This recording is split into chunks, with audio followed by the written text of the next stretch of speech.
అత్యంత ఆదరణ పొందుతున్న number 1 premium range beauty products ARM Pearl Beauty. నమస్తే, నేను Keshav. Welcome to Suman TV. Andhra Pradesh రాజధాని అమరావతి ఇక శరవేగంగా పరుగులు పెట్టబోతోందా? రాజధాని నిర్మాణానికి కావాల్సినటువంటి ప్రధానమైనటువంటి ఆర్థిక వనరు సమకూరేటువంటి అవకాశాలు పుష్కలంగా కనిపిస్తున్నాయా? దీనికి అవుననే సమాధానం వినిపిస్తోంది. కేంద్ర బడ్జెట్లో 15,000 కోట్ల రూపాయల కేటాయింపులు ఆంధ్రప్రదేశ్ రాజధాని నిర్మాణం కోసం చేస్తున్నట్లుగా ప్రభుత్వం ప్రకటించింది. అయితే ఇది రుణమా, గ్రాంట్ అనేటువంటి విషయంలో స్పష్టత లేదు అనేటువంటి విమర్శలు కూడా వచ్చాయి. ఈ నేపథ్యంలో కేంద్ర ప్రభుత్వం వివిధ ఆర్థిక సంస్థలకి ప్రత్యేకంగా కౌంటర్ గ్యారంటీ ఇవ్వడం ద్వారా ఆంధ్రప్రదేశ్ రాజధాని నిర్మాణానికి కావాల్సిన సహాయ సహకారాలని అందిస్తామని కేంద్ర ఆర్థిక శాఖ మంత్రి నిర్మలా సీతారామన్ వెల్లడించారు. అనుకున్నదే తడవుగా ప్రపంచ బ్యాంకు బృందం ఆంధ్రప్రదేశ్లో పర్యటించడం, ఆంధ్రప్రదేశ్ సీఎం చంద్రబాబు నాయుడుతో భేటీ జరపడం, అలానే రాష్ట్రంలో ముఖ్యంగా రాజధాని పరిసర ప్రాంతాల్లో జరుగుతున్నటువంటి నిర్మాణాలపైన ప్రత్యేకమైన ఫోకస్ పెట్టడం ఇప్పుడు ఆసక్తికరంగా మారింది. కేంద్ర ప్రభుత్వ చొరవతో పూర్తి స్థాయిలో 30,000 కోట్ల రూపాయల రుణాన్ని ఆంధ్రప్రదేశ్ ప్రభుత్వం ప్రపంచ బ్యాంకు నుంచి ఆశిస్తున్నట్టుగా ప్రాథమిక సమాచారం అందుతుంది. దీని ప్రకారం చూస్తే దశల వారీగా ఆంధ్రప్రదేశ్ రాజధాని నిర్మాణంలో ప్రపంచ బ్యాంక్ ఖచ్చితంగా భాగస్వామి అయ్యే అవకాశాలు పుష్కలంగా కనిపిస్తున్నాయి. చంద్రబాబు నాయుడుతో ప్రపంచ బ్యాంకు బృందం భేటీ అనంతర పరిణామాలు ఏ విధంగా ఉన్నాయో ఒకసారి విశ్లేషించేటువంటి ప్రయత్నం చేద్దాం. ఆంధ్రప్రదేశ్లో పారిశ్రామికీకరణను మరింతగా ప్రోత్సహించాలనేటువంటి సంకల్పంతో ఆంధ్రప్రదేశ్ ప్రభుత్వం కొత్త పారిశ్రామిక విధానాన్ని కూడా డిసైడ్ చేసింది. దీనికి సంబంధించినటువంటి విధి విధానాల రూపకల్పన పైన రాష్ట్ర అధికారుల బృందంతో అలానే పరిశ్రమల శాఖ మంత్రితో చంద్రబాబు నాయుడు ప్రత్యేక భేటీ అయ్యారు. గతంలో ఎలా అయితే ఈజ్ ఆఫ్ డూయింగ్ బిజినెస్లో ఆంధ్రప్రదేశ్ నంబర్ 1 పొజిషన్కి వెళ్ళిందో మరొకసారి ఆ తరహాలో సులభతరమైనటువంటి పారిశ్రామిక విధానాన్ని తీసుకురావాలనేటువంటి సూచన చంద్రబాబు నాయుడు చేశారు. అందులో భాగంగానే ఆ తర్వాత జరిగినటువంటి కీలకమైన సమావేశం ప్రపంచ బ్యాంకు బృందంతో జరిగినటువంటి భేటీ. ప్రధానంగా ఆంధ్రప్రదేశ్ రాజధాని అమరావతిని పూర్తి స్థాయిలో అటు పారిశ్రామిక అవసరాలకి, ఇటు కార్పొరేట్ అవసరాలకి, అలానే సామాజిక అంశాలుగా భావించేటువంటి విద్య, వైద్య, అలానే క్రీడా రంగాలకి ఒక హబ్గా మార్చాలనేటువంటి ఆలోచన చంద్రబాబు నాయుడు చేస్తున్నారు. ఈ క్రమంలోనే ప్రపంచ బ్యాంకు బృందంతో ఆయన జరిపినటువంటి భేటీలో ఈ అంశాలన్నీ కూడా చర్చకు వచ్చినట్టుగా సమాచారం ఉంది. 2 రోజులుగా ఆంధ్రప్రదేశ్ అమరావతిలో ప్రపంచ బ్యాంకు ప్రతినిధుల బృందం పర్యటిస్తుంది. ఇది నారాయణ చంద్రబాబు నాయుడుతో సమావేశం అయింది. ప్రపంచంలోని ఉత్తమ ప్రమాణాలు, ఆధునిక టెక్నాలజీని ఉపయోగించుకొని అమరావతి నిర్మాణం చేపడుతున్నట్టుగా ముఖ్యమంత్రి ఈ బృందానికి వివరించారు. అయితే ఈ బృందంలో ఎవరెవరు ఉన్నారు? ఎందుకంటే ముఖ్యమంత్రితో జరిగినటువంటి భేటీలో పాల్గొన్నటువంటి సభ్యులు కూడా చాలా ముఖ్యమైనటువంటి పాత్ర పోషిస్తారు. వీళ్ళు ఇచ్చేటువంటి డేటా కూడా ప్రపంచ బ్యాంక్ తీసుకోబోయేటువంటి నిర్ణయాలకి కీలకమైనటువంటి అంశం అవుతుంది. సో ముఖ్యమంత్రితో పాటు రాష్ట్రానికి సంబంధించి మున్సిపల్ శాఖ మంత్రి నారాయణ, అలానే సిఆర్డీఏ అధికారులు కూడా పాల్గొన్నారు. ఇక ప్రపంచ బ్యాంకు బృందం వైపు నుంచి చూస్తే infrastructure senior specialist Raghu Keshavan, అలానే lead transport specialist Gerald Paul Olivier, senior urban specialist King Yunshan, South Asia urban practice manager Abeda Ali Razak Khalil సీఎంను కలిసిన వారిలో ఉన్నారు. వీరందరితో కూడా జరిగినటువంటి చర్చల సారాంశం ఆంధ్రప్రదేశ్లో కొత్తగా నిర్మిస్తున్నటువంటి రాజధాని నిర్మాణానికి కావాల్సినటువంటి ఆర్థిక వనరులు, అలానే ఫైనాన్షియల్ గ్రోత్ ఇంజిన్గా మారేటువంటి క్రమంలో రీపేమెంట్ కెపాసిటీ ఆంధ్రప్రదేశ్కి ఏ విధంగా ఉండబోతుంది, ఈ అంశాలన్నింటినీ కూడా సమగ్రంగా ముఖ్యమంత్రి చంద్రబాబు నాయుడు వివరించినట్టుగా తెలుస్తోంది. అలానే 30,000 కోట్ల రూపాయలు, 30,000 నుంచి 40,000 కోట్ల రూపాయలు అమరావతి నిర్మాణానికి మొదటి దశ నిర్మాణాలు పూర్తి చేయడానికి అవసరమయ్యేటువంటి అవకాశం ఉంది.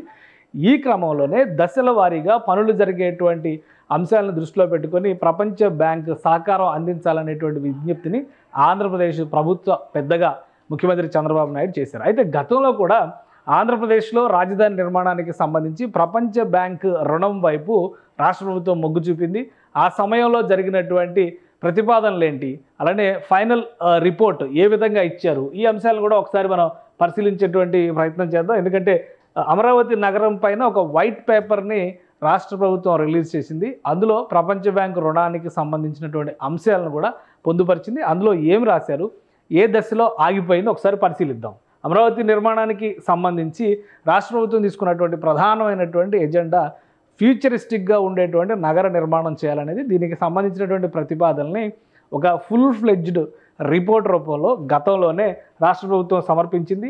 ఆ రిపోర్టు సారాంశాన్ని ఒకసారి చూస్తే కనుక ఇది Amaravati sustainable capital development project అనేటువంటి పేరుతో ఇది క్లియర్గా వరల్డ్ బ్యాంక్ వెబ్సైట్లోనే పొందుపరిచినటువంటి నివేదిక. ఇది మనం ప్రత్యేకంగా దీన్ని చూడాల్సినటువంటి అవసరం లేదు. వరల్డ్ బ్యాంక్ వెబ్సైట్లోకి వెళ్తే అమరావతి ప్రాజెక్టుకు సంబంధించినటువంటి డేటా, ఎన్ని రకాలుగా అమరావతిని డెవలప్ చేయబోతున్నారు, దానికి కావాల్సినటువంటి వనరులు, అవకాశాలు, భవిష్యత్ అవసరాలు ఏ విధంగా ఉండొచ్చు, ఆంధ్రప్రదేశ్ రాజధాని అభివృద్ధి చెందిన తర్వాత ఎటువంటి ప్రొడక్టివిటీ ఉంటుంది అనేటువంటి అంశాలన్నీ కూడా ఈ నోట్లో ఫుల్ ఫ్లెజ్డ్గా ప్లానింగ్తో సహా, మాస్టర్ ప్లాన్తో సహా వివరించేటువంటి ప్రయత్నం అప్పుడే ఆంధ్రప్రదేశ్ ప్రభుత్వం చేసింది. అయితే 2019లో ప్రభుత్వం మారిన తర్వాత దీనిపైన భిన్నాభిప్రాయాల్ని రాష్ట్ర ప్రభుత్వం వ్యక్తం చేయడం, అందులో భాగంగానే ఈ భిన్నాభిప్రాయాలను దృష్టిలో ఉంచుకోవడం ద్వారా ఆంధ్రప్రదేశ్కి ఇవ్వబోయేటువంటి ఆర్థిక సాయం విషయంలో ప్రపంచ బ్యాంక్ తన భరోసా నుంచి, అంటే ప్రపంచ బ్యాంక్ ఇవ్వాలనుకున్నటువంటి ఆర్థిక సాయం నుంచి అప్పటి ఆంధ్రప్రదేశ్ ప్రభుత్వం, అంటే జగన్మోహన్ రెడ్డి ప్రభుత్వం చేసినటువంటి సూచన మేరకు ఈ ఆర్థిక సాయాన్ని ఉపసంహరించుకున్నటువంటి పరిస్థితి కూడా ఉంది. దానికి సంబంధించినటువంటి లేఖను ఒకసారి చూద్దాం. ప్రభుత్వం మారిన తర్వాత ఆంధ్రప్రదేశ్ ప్రభుత్వం కేంద్రానికి ప్రపంచ బ్యాంకు ఆర్థిక సాయాన్ని తీసుకునేటువంటి విషయంలో రాసినటువంటి లేఖ ఇది. దీనికి అనుగుణంగా కేంద్ర ప్రభుత్వం ఒక స్పందనని వ్యక్తపరచడం జరిగింది. ఆ స్పందనలో భాగంగానే ప్రపంచ బ్యాంకు కూడా ఒక క్లారిటీ ఇచ్చింది. దీంతో అమరావతి నిర్మాణానికి సంబంధించినటువంటి అంశం పైన వరల్డ్ బ్యాంక్ మరొక నిర్ణయం తీసుకుంది. ఆ నిర్ణయంలో భాగంగానే ఒక ప్రకటన కూడా చేసింది. World bank statement on Amaravati, ఇది వరల్డ్ బ్యాంక్ అఫీషియల్ రిపోర్ట్లో, వరల్డ్ బ్యాంక్ గ్రూప్ అఫీషియల్ వెబ్సైట్లో ఉన్నటువంటి అంశం ఇది. 2019 జూలై 21న ఒక ప్రకటన చేసింది. On July 15th the government of Andhra Pradesh withdrew its request to the World Bank for financing proposed Amaravati sustainable infrastructure and institutional development project. అంటే కేంద్ర ప్రభుత్వం, రాష్ట్ర ప్రభుత్వం ఇచ్చినటువంటి లేఖ మేరకు కేంద్ర ప్రభుత్వం రాసినటువంటి లేఖను దృష్టిలో ఉంచుకొని వరల్డ్ బ్యాంక్ ఈ నిర్ణయం తీసుకుంది. ఈ ప్రాజెక్ట్ నుంచి తప్పుకోవాలనేటువంటి నిర్ణయం తీసుకుంది. అయితే World Bank continues to support the state of Andhra Pradesh with over 1 billion programme. అంటే ఇతర కార్యక్రమాలకు కూడా వరల్డ్ బ్యాంక్ అప్పట్లో ఒప్పందం చేసుకుంది. ఆ కార్యక్రమాలకు సంబంధించి హెల్త్, అగ్రికల్చరు, ఎనర్జీ, అలానే డిజాస్టర్ మేనేజ్మెంట్ సెక్టార్లకు సంబంధించి $1 బిలియన్ సంబంధించినటువంటి సపోర్ట్ని వరల్డ్ బ్యాంక్ కంటిన్యూ చేయాలనేటువంటి నిర్ణయాన్ని కొనసాగించింది. కానీ అమరావతి ప్రాజెక్ట్ నుంచి మాత్రం తప్పుకోవాలనేటువంటి నిర్ణయాన్ని తీసుకుంది. సో ఈ రెండు అంశాలని దృష్టిలో పెట్టుకొని ఇప్పుడు తాజాగా ఆంధ్రప్రదేశ్ ప్రభుత్వం మరొక విస్తారమైనటువంటి ప్రకటన చేసింది. ఈ ప్రకటన ద్వారా ఆంధ్రప్రదేశ్ ప్రభుత్వానికి కనుక పూర్తి స్థాయిలో ప్రపంచ బ్యాంకు మద్దతు లభిస్తే ఖచ్చితంగా 30,000 కోట్ల రూపాయల నుంచి 40,000 కోట్ల రూపాయల విలువైనటువంటి ఆర్థిక సహకారం ప్రపంచ బ్యాంకు నుంచి దశల వారీగా అందేటువంటి అవకాశం ఉంది.